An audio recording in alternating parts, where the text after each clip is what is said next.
नंदी गायीपासून जन्मलेला नाहीये. तुम्ही म्हणाल मग कसं काय असं होतं? काशीखंड ग्रंथ वाचा. मी पुराव्याशिवाय बोलत नाही गुरुजीकडे. प्रत्येकाचा पुरावा त्या ठिकाणी दे. काशीखंडामध्ये कथा येतात, शिवपुराणामध्ये कथा येतात. हा नंदी एक शिखामुनी नावाचे मुनी होऊन गेले, ऋषी, ब्रह्मचारी, तपश्चरी. आणि ज्यावेळी त्यांनी वाटलं त्यांना कुठे बी फिरायला निघाले. त्यांना घर का ना घाट का, चिंतन फक्त भगवंत नामस्मरण करत. आणि फिरता फिरता फिरता फिरता ते गेले स्वर्गामध्ये. आणि तिथे गेल्यावर इंद्रानं स्वागतच केलं ना. त्यांना वाटायचं इतकं तप वाढलेलं होतं, माझं सगळ्यांनी स्वागत करावं.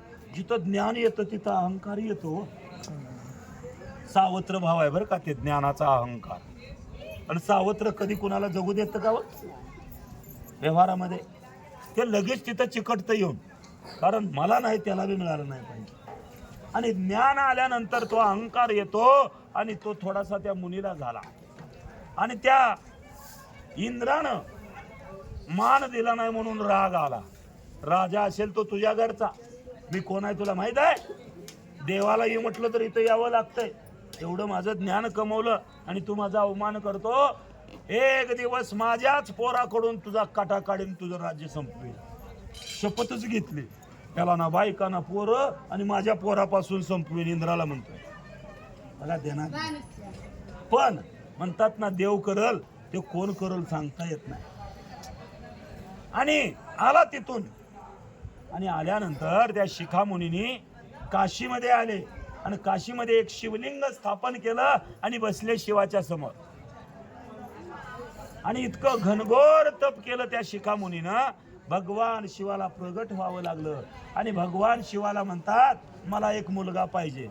शिव म्हणतात लगीन करा, बिगर लग्नाचाच पाहिजे मला. मग शिवानं सांगितलं बिगर लग्नाचा मुलगा आजपर्यंत कुणालाच झाला नाही, पण तुम्हाला कसा होणार मला बाकीचं माहित नाही. मला मुलगा कशासाठी पाहिजे, तो मुलगा पाहिजे मला. आणि भगवान शिवानं सांगितलं ठीक आहे, तुम्ही रोज प्रेमानं ज्याच्यावरून हात फिरवता त्याच्यातून तुमचा मुलगा तयार होईल. रोज आंघोळ करताना ती जटेवरनं हात फिरवायची. शिंडी, तिला शिखा म्हणतात बरं का. त्या शिंडीवरनं हात फिरवायचे आणि त्या शिखेतून शिवाने आशीर्वाद दिला. ठीक आहे, ती शिखा म्हणजे तुमची अर्धांगिनी. बायकोलाच कुरवाळतात ना प्रेमानं, तसं तुम्ही शेंडीला कुरवाळता. त्या शिखेतूनच आणि तुम्हाला बाळ जन्माला येईल असं सांगितलं. आणि त्या शिखेतून जो बाळ जन्माला आला तो म्हणजे हा नंदी देणार. आणि तो जन्माला आला आणि आल्यानंतर गाईचं बाळ किती वेळात ओरडायला लागतं? लगेच उठून दर पडतं भूका लागल्या म्हणून. ते उठलं आणि बापाला म्हणतं भूक लागली आहे.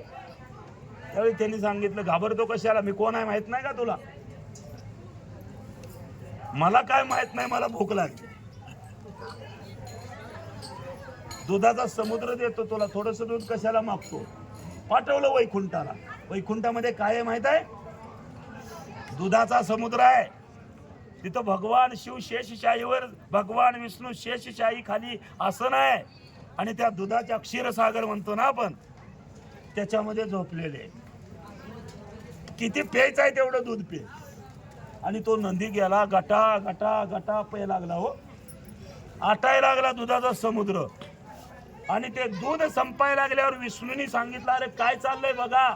सगळे विष्णूचे गण आले, एका एका दुसणीतच तो नंदी फेकून द्यायचा त्यांना. संपले. स्वतः विष्णू आले, एक असा सिंगानं त्या तोंडानं असा हिसडा दिला, विष्णू बी उडून गेले. कळलं नाही काय कुठनं नवीनच तयार झालंय. कारण त्या तपाचे सामर्थ्य, तपिन्नला मुख, इतकं सामर्थ्य त्या तपाचं होतं. आणि त्यातनं शिवाचा आशीर्वाद. पुढं असं झालं, भगवान विष्णू गदाधारी एक नाव आहे बघा. त्यावेळी गदा घेतली म्हणून त्यांना गदाधारी नाव पडलं. गदा घेतली आणि गदा त्या नंदीच्या तोंडावर मारली. मारल्यावर त्या नंदीचं दात पडलं. दात पडला आणि त्या दातातून रक्त बाहेर पडलं. आणि त्या दाताबरोबर 14 रत्न बाहेर पडली त्या नंदीच्या तोंडातनं.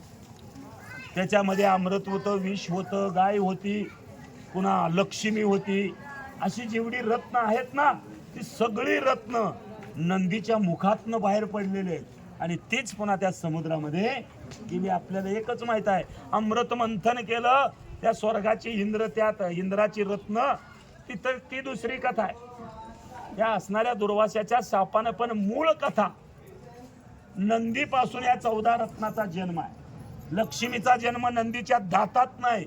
मग ती कोण आहे? लक्ष्मी विष्णूची बायको. मग नंदी कोण झाला विष्णूचा? ध्यानात घ्या कसं गत आहे, गुंपलंय बघा हे झाड. नंदी विष्णूचा सासरा आहे मूळ, आणि ती लक्ष्मी समुद्रातनं पुन्हा त्या असणाऱ्या समुद्रानं ती समुद्र कन्या म्हणून, सागर कन्या म्हणून पुन्हा त्या ठिकाणी विष्णूनं अर्धांगिनी करून घेतली. म्हणजे ह्या कथा मग त्याच नंदीचं आपण शिवालयात जाताना दर्शन करतोय. आणि त्या नंदीचं लग्न शिवानं लावून दिलं. आणि लग्न कारण त्याची जी बायको आहे ना ती शिवाची भक्त आहे.